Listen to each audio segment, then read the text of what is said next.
पद्मिनी एकादशी के दिन जरूर पढ़े ये व्रत कथा, पुण्य फल की होगी प्राप्ति। पद्मिनी एकादशी का व्रत रखकर पूजा करने से 2 गुना फल की प्राप्ति होती है।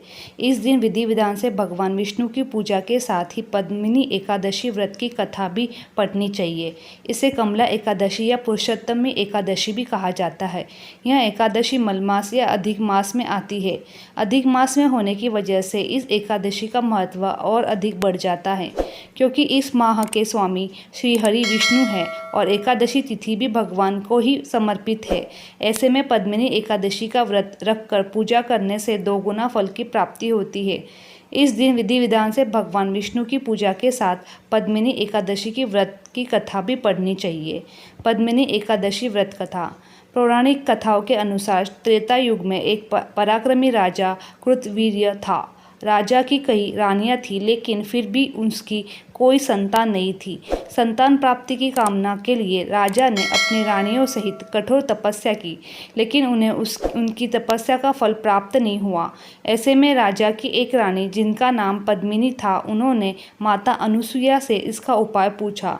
तब माता ने उन्हें राजा सहित मलमास में शुक्ल पक्ष की एकादशी का व्रत करने के लिए कहा। माता अनुसुईया ने रानी पद्मिनी से कहा कि मलमास हर 3 साल में एक बार आता है। मलमास के शुक्ल पक्ष की पद्मिनी एकादशी को जागरण करके व्रत रखने से मनोकामना जल्दी ही पूर्ण होती है और भगवान विष्णु प्रसन्न होकर पुत्र प्राप्ति का वरदान देते हैं।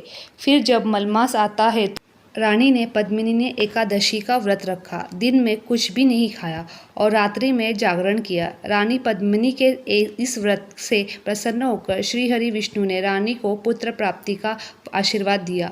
भगवान विष्णु के आशीर्वाद से रानी गर्भवती हुई और 9 महीने बाद एक पुत्र को जन्म दिया। वह पुत्र काफ़ी बलवान और पराक्रमी था।